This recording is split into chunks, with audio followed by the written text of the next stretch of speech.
በገቢ የሚደጉሙ ወደ 6 ሱቆች አዲሶች እንደነበሩ ታውቃላችሁ። እነሱ እንዲነሱ ነበረ ተብሎ የነበረ ከፍተኛ ውይይት በማድረግ የደብሩን ገቢ የሚያዳክም ስለሆነ ይፈቀደልን ብለን በጠየቅነው መሰረት ለልማቱ አብሮ የሚሄድ እንድናሻሽለውና ጥሩ አድርገን እንድንሰራው ተፈቅዶልን እንደምታዩት መፍረሱ ቀርቶ ተሰርቶ እያለቀ ነው ያለው። ይህም በዚያ ተስተካክሏል።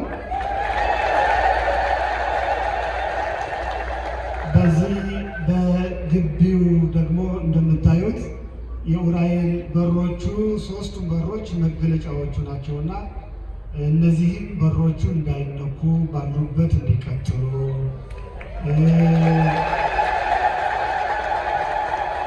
ሌላው በተረፈ ግድግዳውን ያንን አጥሩን መጠለያውን በማንሳት እንደገና እዚያው ላይ ባለበት ወቅቱን የዋጀ ከልማቱ ጋራ አብሮ የሚሄድ ዘመናዊ መጠለያ እንድንሰራና አጥሩንም ባለበት እንድናስተካክል ጥሩ ደረጃ ላይ ደርሰናል። በእውነት በመጀመሪያ ጥያቄያችንን ተቀብለው ለቤተ ክርስቲያኒቷ ክብር ሰጥተው ላነጋገሩን ከዚህ ከወረዳችን ጀምሮ እስከሚመለከተው እስከ ምክትል ከንቲባው ድረስ ለተደረገልን የጥሩ አቀራረብና የተሰጠን መፍትሄ ሁላችሁ ልታመሰግኑ እጠይቃችኋለሁ።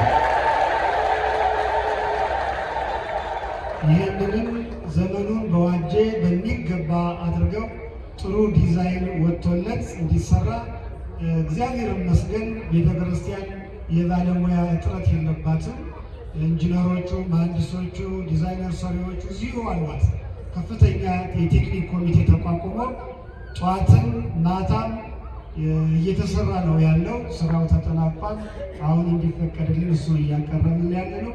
በአጠቃላይ ጥሩ ሁኔታ ላይ ነው ያለነው እና በዚህ ጉዳይ ላይ አብረው በትጋት የተሳተፉ መላው የሰበካ ጉባኤ አባላት፣ የልማት ኮሚቴ አባላት፣ የካህናት ተወካዮች እንዲሁም የሰንበት ትምህርት ቤት ወጣቶች፣ የአካባቢ ወጣቶች ለዚሁ ትኩረት በመስጠት ከእኛ ጋር አብረው ደፋ ቀና ላሉ ለእነሱ ባካቸው ከፍ ያለ ምስጋና ናቸው። ይህ ነው ቤተ ክርስቲያናችን በሰላማዊ መንገድ በመነጋገር ችግሩን በማስረዳት በዚህ መንገድ ለማስኬድ ሞክረናል። እግዚአብሔር አግዞናል። ስለዚህ አሁን ከፊት ያሉት ያ የምታዩት መጠለያ አሁን ካለው እንደምታዩት ከርቀት ስናየው ከማዶ ስመጣ የማዶ ተሰርቷል። ከዚህ ከመስቀል አደባባይ ያለው ስታዩት ተሰርቷል። በዚህም እየተሰራ ነው።